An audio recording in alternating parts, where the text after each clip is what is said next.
여러분 안녕하십니까, 진성호입니다. 지금 더불어민주당 내의 대통령 후보들을 보면 정말 게임이 될 것 같지가 않습니다. 지금 여론조사 결과만 봐도 이재명 대표 한 명의 지지율이 더불어민주당의 다른 경쟁자 지지율을 다 합친 것보다 훨씬 높게 나오고 있습니다.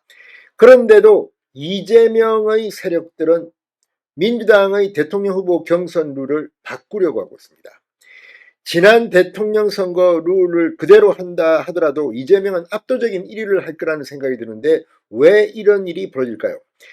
지금 더불어민주당 내에서 지금 경선 룰을 바꾸자고 친명이 나오면서 이 경선 룰이 엉망이 되고 있습니다. 지금 김두관 전 의원이나 김동연 경기도지사 같은 경쟁자들은 이런 시기라면 경선에 참여하지 않을 수도 있다는 그런 말을 할 정도입니다. 왜 이런 일이 벌어졌을까요? 자, 4년 전 이낙연 트라우마가 지금 민주당에 들기 시작했습니다. 자, 여러분 기억하십니까? 지난번 민주당의 대통령 후보 경선 이낙연과 이재명이 강하게 붙었고 이재명이 압도적이었지만 마지막에 이낙연이 한번 크게 반격을 한 적이 있습니다. 그때는 이낙연이 상당히 많은 지지를 받았습니다. 그러자 그때의 악몽이 있는 친명계가 이번에는 지난 대통령 경선 룰과 다르게 만들려고 하는 겁니다. 왜 그럴까요? 지금 전광훈, 전한길, 이 100만 명을 동원할 수 있는 세력들이 민주당 경선에 개입할 수 있다는 우려가 친명계에서 나왔다고 합니다. 그래도 그렇지 이거 어차피 민주당의 경선은 하나만 하다는 이야기가 진작부터 나왔습니다. 그런데도 이게 겁나서 전한길, 전광훈의 세력이 민주당 경선에 개입해서 이재명을 떨어뜨릴 수 있다는 공포감 때문입니까? 아무튼 민주당이 지금 경선 룰을 놓고 친명과 비명 간의 전쟁이 터졌습니다. 어쩌면 이재명 대관식만 하고 제대로 된 경선은 못할 수도 있습니다. 진성호의 융단 폭격 시작합니다. 더불어민주당을 융단 폭격합니다. 자, 지금 민주당 내 분위기가 심상치 않습니다. 민주당이 내부에서 대통령 후보 경선 방식을 둘러싸고 3일째 서로 치고받고 난리가 났습니다. 의결을 하겠다던 11일에도 오전 10시부터 특별당규준비위원회 3차 회의를 열었지만 경선 룰 최종 의결을 미뤘습니다. 민주당은 예비후보들 간의 룰 미팅이 아니라 당규위원회를 통해 경선 방식을 정합니다. 자, 이춘석 당규위원장은 오늘 회의를 연 지 7시간 만에 나와 논의는 마쳤지만 결과는 말씀드리지 않겠다고 말했습니다. 그러면서 결론은 바꾸지 않겠지만 우리 당에 출마하는 후보와 캠프에게 충분히 설명하고 최종 의결은 12일 2시에 하겠다고 부연 설명했습니다. 당규위 내부적으로는 친 이재명계가 주장해온 국민참여경선, 당원투표 50%, 일반 국민여론조사 50% 방식이 잠정적으로 채택된 것으로 전해졌습니다. 그러자 지금 김두관, 이 김동연 경쟁자들이 크게 반발하고 있습니다. 지금대로 해도 될까 말까 하는데 이걸 또 이재명한테 유리하게 바꾸겠다는 겁니다. 경선 룰을 둘러싼 내부 갈등은 어차피 대선 후보는 이재명이다. 어대명이라는 말이 돌고 있음에도 친 이재명계가 더 심하게 이재명에게 유리한 룰로 만들겠다는 겁니다. 지난 대선 때와는 다른 룰, 경선 룰을 바꾸자고 나서면서 지금 갈등이 증폭되고 있습니다.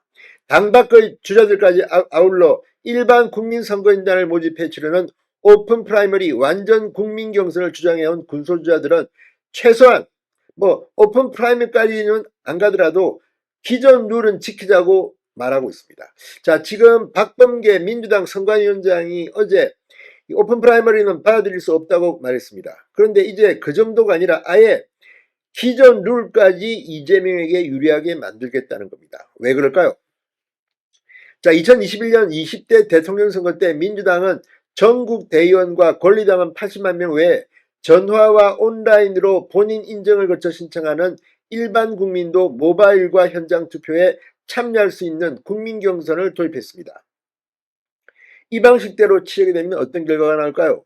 친명계는 이 같은 룰을 이번에는 국민선거인단 모집 대신 여론조사로 대체하자는 입장입니다. 지금 여론조사만 보면 이재명은 그냥 앉아서 그냥 대관식 하는 겁니다. 그런데 지난번에도 했던 국민선거인단 모집을 안 하겠다는 이유는 뭘까요? 자, 혹시나 선거인단 모집 과정에서 발생할 수도 있는 변수를 원천 봉쇄하겠다는 겁니다. 자, 이 역선택 트라우마가 친명계가 겁을 내고 있다는 건데, 어제 당규위 비공개 회의에서 한 친명계 의원은 이 전광훈과 전환길이 움직이는 게 100만 명이 넘는다. 이 사람들이 조직적으로 들어오면 어떻게 할 거냐? 역선택 우려를 강하게 제기했다는 겁니다. 그러자 비명계 의원은 룰을 바꾸는 것 자체가 부담이고 다른 캠프들도 반대할 가능성이 있다고 막았었다고 합니다. 2021년 경선 당시 순항하던 이재명 후보가 3차 선거인단 투표에서 일격을 당한 악몽, 트라우마가 있기 때문입니다. 자, 당시 이 3차 선거인단 투표에서 이낙연은 62.37%, 이재명은 28.30%를 기록하며 이재명이 참패를 했습니다. 3차에서는 물론 합쳐서는 이재명이 됐지만 이렇게 3차 선거인단 투표에서 일격을 당했는데 이재명 측에서는 특정 종교 집단이 경선에 조직적으로 개입한 결과라는 주장이 나왔다고 합니다. 이번에도 전광훈, 전한길이 이끄는 100만 명이 들어오면 변수가 생길 수 있다는 그런 우려입니다. 근데 이게 말이 됩니까? 여론조사 업체 STI 이준우 대표는 지난 대선 경선 때도 전광훈이나 신천지가 개입했다는 등 온갖 이야기가 있었지만 증명되지는 않았다.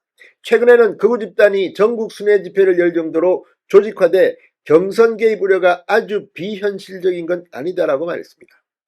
정말 민주당 내도 겁을 내는 모양입니다. 자, 그러자 김두관 강하게 반발했습니다. 김동연 지사 측은 기자회견을 열고 노무현 문재인 전 대통령을 만들어온 국민선거인단 모집 국민경선 원칙을 파괴하지 말라. 응원봉 연대의 힘을 국민선거인단으로 모아야 본선에서도 승리할 수 있다고 주장했습니다. 자, 그런데 지금 이 민주당의 사정을 보면 이재명이 그렇게 독식하면서도 아직도 배가 고픈 건지, 아무튼 이재명의 민주당 이번 대선 경선 흥행은 실패했습니다. 진성호의 융단 폭격이었습니다. 여러분 감사합니다.